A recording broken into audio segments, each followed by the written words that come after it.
India സമയത്ത്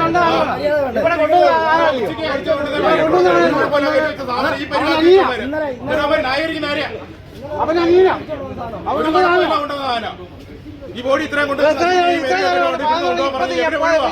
കൈമാറാനെ കൊണ്ടാ ഇവർക്കെന്തോ പരിപാടി കഴിച്ചല്ലോ. ഇത് നമ്മൾ പ്രദീപ് കുമാർ എന്ന് പറയുന്ന 40 വയസ്സുള്ള വ്യക്തിയുടെ മരണവുമായി ബന്ധപ്പെട്ടുകൊണ്ട് ഇന്നലെ അടൂർ ജനറൽ ഹോസ്പിറ്റലിലേക്ക് ബോഡി കൊണ്ടു 6 മണിയോട് കൂടി ബോഡി കൊണ്ടുവന്നു. ഇതിന് 40 വയസ്സുണ്ട്. ഈ ബോഡി ഫ്രീസറിൽ സ്വാഭാവികമായിട്ട് ഫ്രീസറിൽ വെച്ചു.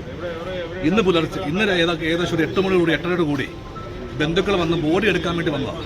ഈ ബോഡി എടുക്കാൻ വേണ്ടി വന്ന സമയത്ത് ജസ്റ്റ് ഒന്ന് ഓപ്പൺ ചെയ്തപ്പോഴേക്കിന് ഭയങ്കര സ്മെല്ലാണ് പുറപ്പെട്ടത്. അതായത് യഥാർത്ഥത്തിൽ ഫ്രീസർ പേരിന് ഫ്രീസറാണെങ്കിലും ഫ്രീസർ സംവിധാനം ഇല്ല എന്നതിൻ്റെ വ്യക്തമായ തെളിവാണ് ഈ നല്ല സ്മെല്ലും. വീണ്ടും ഓപ്പൺ ചെയ്തപ്പോഴേക്കിന് ഇവിടെ മൊത്തം ചോര ഒലിച്ച് പിന്നെ ബോഡിയുടെ ബാക്ക് സൈഡ് മൊത്തം ചോര ഒലിച്ച് കിടക്കുകയാണ്. ഇവർക്ക് സംശയമാണ്. ഇതുമായിട്ട് ബന്ധപ്പെട്ട് മെഡിക്കൽ ആൾക്കാർ ബന്ധപ്പെട്ട സമയത്ത് 1 മണിക്കൂർ കഴിഞ്ഞിട്ട് പോലും ഇതിന് രക്തയാക്കാൻ വേണ്ടി ആൾ വന്നിട്ടില്ല. ചുരുക്കി പറഞ്ഞാൽ ഇത് പോലീസിന്റെ അതോറിറ്റി തന്നെ പോലീസ് വ്യക്തമായ മജിസ്ട്രേറ്റ് എഴുതി കൊണ്ടുവന്ന ബോഡിയാണ്. അപ്പോൾ സർക്കാർ അതോറിറ്റിയാണ് ഈ ബോഡി എന്ന് പറയുന്നത്. അപ്പോൾ 1 മണിക്കൂർ ബന്ധുക്കൾ പറഞ്ഞിട്ട് പോലും ഇതിനെക്കുറിച്ച് വ്യക്തമാക്കണം എങ്ങനെ അറിയിക്കാൻ വേണ്ടി ആൾ തിരിഞ്ഞു പോലും നോക്കിയിട്ടില്ല. പേരിനെങ്ങാണ്ട് ഇവിടുത്തെ സ്റ്റാഫിനെ അങ്ങനെ പറഞ്ഞു വിട്ടു. അവർ ഈ കൊണ്ടുപോകുന്ന പറയുന്നത്. അങ്ങനെ ആംബുലൻസ് വന്നു. ആംബുലൻസ് 1.5 മണിക്കൂർ കൊണ്ട് ഇവിടെ കിടക്കുക. അപ്പോൾ ഈ ആംബുലൻസ് വന്ന് അവർ ആ ബന്ധുക്കൾ പറഞ്ഞു ഞങ്ങൾ എങ്ങനെ കൊണ്ടുപോകും, കാരണം പോലീസിൻ്റെയോ അല്ലെങ്കിൽ വ്യക്തമായി അറിയത്തില്ല, ഞങ്ങൾ ഇടയ്ക്ക് വെച്ച് കൊണ്ടുപോയാൽ ഈ ബോഡിക്ക് എന്ത് സംഭവിച്ചാൽ ഇവർ കുറ്റവാളിയാണ്. അതുകൊണ്ട് വരാൻ പറഞ്ഞു. 1.5 മണിക്കൂർ വന്നില്ല. പോലീസ് ഇപ്പോൾ എത്തിയിട്ടുണ്ട്. അവരെ പിന്നെ ബഹുമാനപ്പെട്ട സൂപ്രണ്ടുമായിട്ട് സംസാരിച്ചുകൊണ്ടിരിക്കുന്നു പോലീസ് ഉദ്യോഗസ്ഥന്മാർ.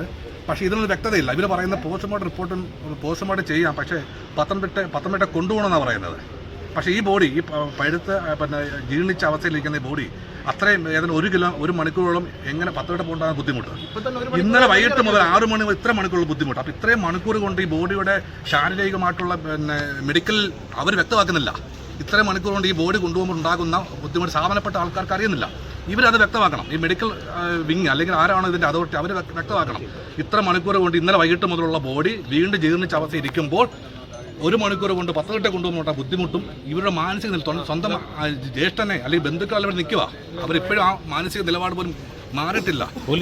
പോലീസ് പറയുന്നത് നമുക്ക് എത്ര പെട്ടെന്ന് കൊണ്ടുപോകാൻ മാത്രമേ പറയുന്നുള്ളൂ. പക്ഷെ അവരും അതിന്റെ വ്യക്തത പറയുന്നില്ല. ഇവര് ബന്ധുക്കൾ വന്നു ഇത് ഇത്ര നേരമായിട്ട് പോലും അതിന്റെ വ്യക്തമായിട്ട്. ഞാൻ ഈ അടൂർ നഗരസഭയുടെ കൗൺസിലാണ്. രൂപേഷ് അടൂർ നഗരസഭ councillor. For the whole world to enjoy. New Day Spices.